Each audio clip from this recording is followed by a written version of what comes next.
नमस्कार, मैं हूं आलोक मेहता। एचएसआई में आपका स्वागत है। हमारा अनुरोध है कि आप एचएसआई देखें, लाइक करें, सब्सक्राइब करें, अपने मित्रों को, ग्रुप्स को फॉरवर्ड करें और उनसे भी आग्रह करें कि वो भी सब्सक्राइब करें ताकि अधिकाधिक लोगों तक हमारी बात पहुंचे, भारत की बात पहुंचे, दुनिया की बात पहुंचे, समाज की बात पहुंचे। और आपकी और उनकी कोई राय हो तो उससे भी हमें अवश्य अवगत कराएं, कमेंट बॉक्स में लिख करके भेजें। बात शी जिनपिंग और प्रधानमंत्री नरेंद्र मोदी की ऐतिहासिक मुलाकात, वो भी कजान में, रूस में। पुतिन, आप मध्यस्थ तो नहीं कह सकते, लेकिन पुतिन का जब वहीं पर आयोजन है ब्रिक्स का, तो वहीं तो मुलाकात हो सकती। कितने बने, एक तरह से 2017 के बाद ये एक महत्वपूर्ण मुलाकात। बाकी एक औपचारिक आमने सामने की मुलाकात की बात अलग है कि आप सम्मेलन में मिले, नमस्कार हुआ, फिर आगे बढ़ गए और चलता रहा। लेकिन इसलिए ऐतिहासिक मुलाकात कि दोनों अलग से बातचीत कर रहे हैं, अलग से बातचीत की गई। शी जिनपिंग और भारत के प्रधानमंत्री, चीन के राष्ट्रपति और भारत के प्रधानमंत्री पर दुनिया की निगाह लगी है। क्या होगा? इनके संबंध सुधर गए तो इसका तो क्या होगा? रूस इनके साथ खड़ा है, इतने देश खड़े हैं। ये जो बड़ा संदेश गया है, इस दृष्टि से इस पर कल भी हमने कुछ चर्चा की थी, लेकिन मैं आज इस मुलाकात को लेकर के, ये तो आप जो सरकार ब्यौरा जारी करती हो अपनी जगह है, इसका ऐतिहासिक महत्व क्यों कह रहा हूं? इसलिए कि रूस और चीन की राजनीति को या भारत के साथ संबंध, खास करके वहां की आंतरिक राजनीति की बात अपनी जगह है, लेकिन उससे अधिक भारत के साथ संबंधों को लेकर या अमेरिका और यूरोप के साथ या खाड़ी के देशों के साथ, एशिया के, दक्षिण एशिया के और देशों के साथ भारत के संबंधों पर मैं बहुत लिखता पढ़ता भी रहा हूं। एक पुस्तक है, देखिए आप, सफर सुहाना दुनिया का। ये कई साल पहले आई थी, लेकिन इसलिए मैं इसको याद कर रहा हूं कि कुछ बातें कुछ सहज ढंग से कही जा सके, कुछ जो एक सिलसिला रहा है पिछले 30-40 वर्षों से। जैसा मैंने कहा कि मैं इन संबंधों को लेकर के कम से कम 45-50 वर्षों से उसको देखता, समझता, आता जाता रहा हूं।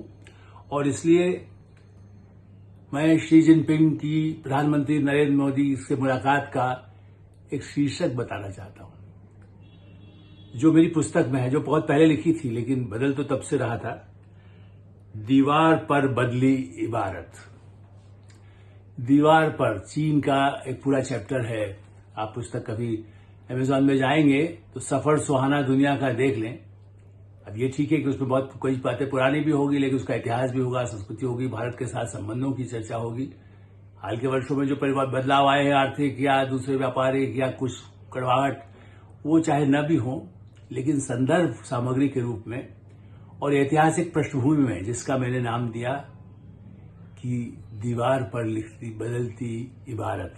माने वो चीन की दीवार दुनिया में मशहूर है, 7वीं शताब्दी में बनाई गई अपनी रक्षा के लिए। चीन के राजाओं उस समय में जो बाहर से हमले होते थे, उससे बचाव के लिखा। तो चीन का इतिहास उस दीवार के साथ हमेशा याद किया जाता है। मैं उस दीवार पर 2-4 बार जाने का मौका मुझे भी मिला है और 93 में पहली बार गया था प्रधानमंत्री नरसिंह राव के साथ। और इसलिए उस समय जब गए तो तभी थोड़ा सा, जिसको कहते हैं, बर्फ पिघलने लगी थी। और इसलिए मैं कह सकता हूं कि पिछले 40 वर्षों में, एक तरह से आप देखिए, ये 2024 है, 2024, और मैंने उन देशों का 93 से चीन के बदलते रूप को देखा है। और इसलिए वहां भारत ने उसके बाद, चूंकि ये पुस्तक उसके बाद में लिखेगी, चूंकि मैं उसके बाद और भी मुझे जाना हुआ। और दूसरा एक शीर्षक है रूस का, चूंकि रूस में वार्ता हो रही है, उसका भी वहां भी मैं गया हूं। वो भी भारत के प्रधानमंत्री तो अटल बिहारी वाजपेयी थे, तो उस समय जाना हुआ।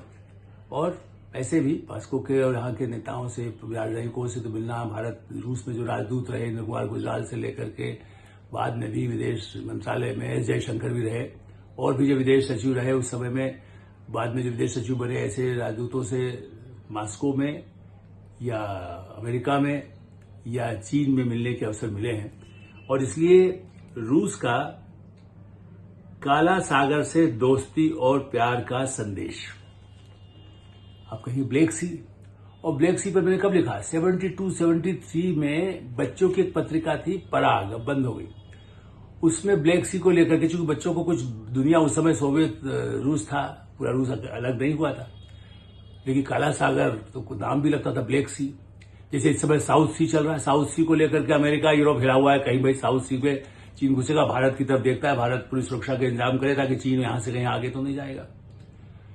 अब चीन ने जिस तरह से सड़क बनाने की योजना भी जब बीच में रखी तो उसकी सबसे अधिक चिंता नौसेना की दृष्टि से है, और सड़क वाली योजना जो पाकिस्तान के थ्रू आने की बात थी उसको भारत ने इसीलिए लगाया कि हम पाकिस्तान पर भरोसा नहीं कर सकते। आप यदि बनते भी हैं, जाते हैं, दुनिया से संबंध जोड़े, हम रास्ते तो बनाएंगे, लेकिन आप ऐसा नहीं कर सकते। तो इसलिए काला सागर से प्यार का संदेश। अब देखिए, आप कहेंगे रूस, व्लादिमीर पुतिन जो इस पूरे ब्रिक्स के आयोजन के बने आयोजक है, सब देशों को बड़ा उत्साह से बुला रहे हैं और एक तरफ यूक्रेन पर लगातार बमबारी कर रहे हैं, लेकिन इस समय इन 4-5 देशों के साथ, जिसका मैंने कल भी जिक्र किया था, उस समय भारत और चीन का होना पूरे विश्व की राजनीति पर असर डाल रहा है। चीन ने कई युद्ध देखे हैं और भारत के खिलाफ भी युद्ध लड़ा, बाद में बार बार वार्ता होती है, महीनों वर्षों लगते हैं। आपने आज भी देखिए, वो मुस्कुराते हल्का है शी जिनपिंग। भारत में प्रधानमंत्री नरेंद्र मोदी ने अगवानी की थी, लोग उसके जो आलोचक भी कहते रहे साहब आपने झूले बिठाए, क्या किया, वो तो फिर किया। अरे भाई, वो तो प्रधानमंत्री अटल बिहारी वाजपेयी पाकिस्तान गए थे, उसने कारगिल कर दिया, तो क्या कर सकते हैं। लेकिन हाँ, नेहरू के साथ जो संबंध थे उसके बाद जिस तरह हमला करके जो कब्जा किया गया, वो स्थिति कभी पिछले वर्षों के दौरान नहीं आ सकी। लद्दाख में भारत की वीर सेना ने और प्रधानमंत्री नरेंद्र मोदी के निर्देशानुसार जिस ढंग से टक्कर ली गई, उससे चीन तो माना ही। और इसीलिए इसके पहले, जिसकी हम कल चर्चा कर चुके, इसलिए विस्तार से नहीं जाऊंगा, क्योंकि वो एक बड़ा मुद्दा है जिसमें चीन के साथ जो बातचीत, चूंकि वो एक सेना क्या करे इसके निर्देश देने के बाद, भारत सरकार ने निर्देश दे दिया, इसके बाद आगे संबंधों का पड़ाव क्या हो, चूंकि रोज रोज नहीं मिलते हैं। शी जिनपिंग बड़े बड़े राष्ट्राध्यक्ष, प्रधानमंत्री से बहुत कम मिलते हैं और बोलते कम है। मैं जो इन लोगों की राजनीति समझता हूं, चीन, अमेरिका भी कुछ हद तक करता है 20 वर्षों की राजनीति के लिए तैयारी, लेकिन चीन मेरे हिसाब से 20 से 50 वर्षों तक की दूरदर्शिता के साथ आगे की रणनीति बनाता है। और इसलिए 93 में जब हम गए थे चाइना, तो उस समय जो साइकिलें दिखती थी, आज देखिए कितना बड़ा साइकिलें होती थी, गाड़ियां बड़ी मुश्किल से कुछ दिखाई देती थी, बस रखती थी, होटल पुराने होते थे। और अमेरिका को टक्कर देने के चक्कर में शंघाई आप जाए तो न्यूयॉर्क से भी ज्यादा कुछ कई आधुनिक आपको मिलेगा, जो वहां की सुपर फास्ट जो उस तरह की जो ट्रेन है, जिसको बुलेट ट्रेन कहते हैं, जापान जैसी, वैसी चीन में जो है। तो उस दृष्टि से एक बड़ा देश चीन और एक बड़ा देश भारत, जहां बुलेट ट्रेन आ रही है उसका वो कुछ कहते रहे, उससे अच्छा कई हजार, मैंने हमारे यहाँ की ट्रेन तो दुनिया की सबसे अधिक ट्रेन है। हमारे यहाँ की सीमाएं जितनी बड़ी और जितनी विशाल, 40 करोड़ की हमारी जनता जिस ढंग से एकजुट रह करके लड़ती है, अपोजिशन वालों को छोड़ दे, राहुल गांधी कहीं भी आंसू बहाते रहे, या और लेफ्ट पार्टी है, कोई दूसरी पार्टियां हैं, वो राजनीति करती रहती हैं, और चीन को लेकर के जब करती है, जबकि ऐसा लगता है कि वो चीन का साथ तो नहीं दे रहे हैं। ये अलग बात है कि चीन समझता है, ये सब लोग जो किराए पर जिसको कह सकते हैं ऐसे फंडिंग से काम करते हैं, उन्हें मालूम है कि भारत के साथ व्यापारिक आर्थिक संबंध अब कितना जरूरी हो गया है। और पुतिन के साथ भूमिका पहले भी इसकी चर्चा है, हमने कहा जब ये संगठन बना था तब से उम्मीद थी कि चीन, रूस और भारत मिलकर के दुनिया की महाशक्ति रूप में बहुत कुछ पश्चिम के, मैंने पहले भी जिक्र किया था, एक आपने बड़ा गाना सुना होगा, मनोज कुमार की फिल्म का था, जहां तक मुझे याद है, हम पूरब वाले हैं, पूरब की हर जान की कीमत जानते हैं। पश्चिम को लेकर के भारत में तब भी, चाहे उस समय कई बार राज कपूर की भी ऐसे था, मेरा जूता है जापानी, पटलून हिंदुस्तानी, लाल टोपी। आप देखिए वो लाल टोपी तब चलती थी, लेकिन आज भी लाल टोपी, भगवा, जिस पर बड़ी तकलीफ होती है कांग्रेस के अन्य कई विरोधी दलों को, मैं कोई उसके समर्थक पार्टी की बात नहीं कर रहा हूं, भगवा रंग से ही तकलीफ हो लगती है, लेकिन भगवा झंडा फहराने वाले और उस पर कभी अपने को उससे कोई अलग नहीं कहने वाले धार्मिक आस्था वाले प्रधानमंत्री नरेंद्र मोदी और एस जयशंकर, ये ऐसे नेता है जो कहीं अपने को छुपाते नहीं है। राजनाथ सिंह, आप देखिए, गृह मंत्री अमित शाह, भारत की राजनीति में उन्होंने अपनी आस्था, धर्म वो अपनी जगह है। दुनिया से संबंध, ये तो कांग्रेस ही नहीं है, ये घोर कम्युनिस्ट विरोधी भी हैं, लेकिन रूस और चीन दोनों ही, और इसलिए चीन से आज जो बातचीत हुई शी जिनपिंग की, बंद कमरे में जो बातचीत होती है उसका कोई बहुत ब्यौरा तो नहीं आता है।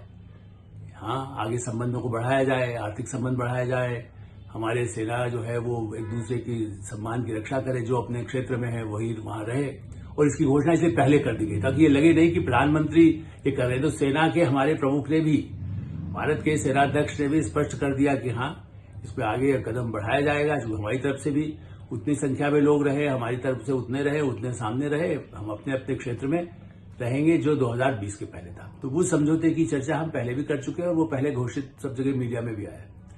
लेकिन शी जिनपिंग की मुलाकात से अंतर्राष्ट्रीय राजनीति में अमेरिका, कनाडा, जिस तरह से CIA बांग्लादेश को हिलाने की कोशिश करता है, कभी भारत को हिलाने की कोशिश करता है, कभी श्रीलंका को करता है, कभी चीन के, तो उसका प्रतियोगिता है ही। जबकि अमेरिका चीन से भी आर्थिक संबंध पूरे, उसके व्यापार कम नहीं है। सबसे दिलचस्प बात यह है कि वो हमको कहता है अब ईरान से मत कर, ईरान भी आज वहां मौजूद है। देखिए किस तरह के संबंध हैं भारत के, ईरान से भी हैं, रूस से भी है, यूक्रेन से भी है, अमेरिका से भी है, फ्रांस से भी है। हमारा कोई उनसे तकलीफ नहीं, लेकिन हाँ, कनाडा जिस तरह से आंखें दिखाता है और भारत के खिलाफ जहर पे जहर, ड्रैगन चीन का निशानी है मानी जाती है, ड्रैगन। भारत तो कहा था लायन, भारत तो शेर है। भारत जब बैठा होता है, इसका मतलब ये मत समझिए कि वो नहीं कर रहा है, वो गुर्रा भी रहा है तो काफी है। कनाडा क्या करता है, कनाडा बार बार बीच में पिछले कुछ समय से अपनी राजनीति के लिए उसके प्रधानमंत्री ट्रूडो जो भारत के खिलाफ जहर उगल रहे हैं, और कुछ हद तक CIA या अमेरिका से जो खालिस्तानी इस तरह के संदेश देकर के भारत की विमान सेवाओं को बराबर कर रहे हैं, आतंक फैलाने की कोशिश कर रहे हैं। पहले वही लोग ओसामा बिन लादेन से जो प्रभावित रहे उस देश में, एक पुन्नन नाम का आदमी जो वहां का नागरिक कहता है, वो भारत के खिलाफ लगातार वीडियो जारी कर रहा है, और उसको गिरफ्तार करके दंडित करके फांसी की सजा दे जाने के लिए प्रावधान क्यों नहीं है, उसको आजीवन कारावास क्यों नहीं है। यदि अमेरिका में हेडली को उन्होंने बैठा रखा है, लेकिन इसको तो खुली छूट दे रखी है भारत के खिलाफ। ऐसे सबका जवाब है शी जिनपिंग और प्रधानमंत्री नरेंद्र मोदी की इस मुलाकात का। इस मुलाकात का इसके साथ में जुड़े हुए पुतिन का, राष्ट्रपति पुतिन, जो भारत को मानते हैं कि हाँ भारत हमारा, हमें ट्रांसलेटर की भी जरूरत नहीं है। राष्ट्रपति पुतिन ने पब्लिकली बोला, अकेले नहीं बोला, वो बाकायदा कैमरे के सामने बोला, आपने भी सुना होगा। इतना विश्वास, मैंने ऐसा विश्वास तो उनको, रूस के राष्ट्रपतियों को, सोवियत राष्ट्रपति को, प्रधानमंत्री को कभी किसी और प्रधानमंत्री के लिए कहते नहीं सुना। क्योंकि कई बार ऐसे सम्मेलनों में, शिखर सम्मेलन या भारत में या बाहर विदेश में, उनके किसी विदेश मंत्री ने भी ये नहीं कहा कि ट्रांसलेटर की जरूरत नहीं, हम सब एक जानते हैं। मतलब इतनी अच्छी अंडरस्टैंडिंग है, समझबूझ रूस की। वो मार्क्सवादी कम्युनिस्ट पार्टी के नहीं है प्रधानमंत्री नरेंद्र मोदी, वो भारतीय जनता पार्टी के है, कम्युनिस्टों के खिलाफ है, उससे नहीं। मैं उनको मालूम है कि भारत एक महाशक्ति है। वो नरेंद्र मोदी से बात नहीं की है उन्होंने बात की है भारत की 140 करोड़ जनता में फिर से अपना दुकान उनकी चलती रहे। तनाव, लड़ाई, उनके पास कोई रास्ता नहीं। उनकी आर्थिक स्थिति भी पहले से कमजोर हुई है। ये थी कि अमेरिका और भारत के मुकाबले में भी कई गुना उनकी ज्यादा है। हम ये नहीं कह रहे आज हम उस स्थिति में हैं।